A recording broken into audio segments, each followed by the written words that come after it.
लोटे येथील आध्यात्मिक वारकरी गुरुकुलमध्ये अल्पवयीन मुलीवर झालेल्या अत्याचाराच्या प्रकरणानंतर खेड तालुक्यात संतापाची लाट उसळली आहे।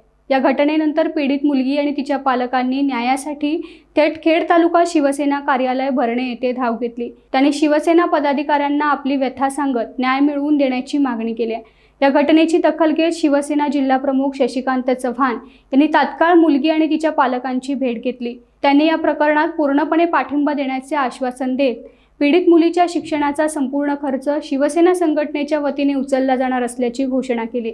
मुलगी पुन्हा शिक्षणाच्या प्रवाहात येईल, तिचे भविष्य सुरक्षित राहील याची जबाबदारी आता शिवसेनेची आहे असे चव्हाण यांनी स्पष्ट केलं।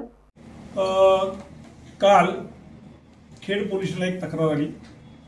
त्या तक्रारीसंदर्भात मला देखील फोन आले। मी नव्हतो इथे, पण जेव्हा मी पाहिलं तर आमचे कार्यकर्ते होते, मी सन्माननीय आमचे उपनेते संजयराव कदमांना सांगितलं आणि मग ती तक्रार पोलिस की लोटे येथल्या एका आध्यात्मिक केंद्रामध्ये आध्यात्मिक शिकवण्यासाठी काही मुला-मुलींना बोललेले आहे। तिथल्या एका मुलीवरती अत्याचार केला गेला, त्याची निस्तर तक्रार त्या ठिकाणी नोंदवलेली आहे। आज ती मुलगी आपल्या वडिलांसह नातेवाईकांसह आमच्याकडे आली होती। आम्ही तिला स्पष्टपणे सांगितलं आहे की शिवसेना ही अन्यायाच्या विरुद्ध लढणारी संघटना आहे आणि आम्ही, माझी संघटना, संपूर्ण जिल्हा तुझ्या पाठीशी ठाम आहे।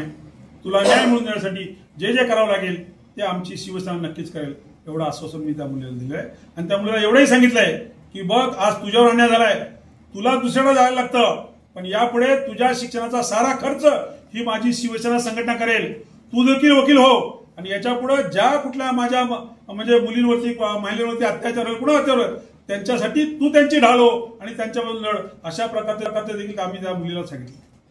डिजिटलला लाईक करा, शेअर करा, सबस्क्राइब करा आणि बेल आयकॉन दाबायला विसरू नका। Times digital.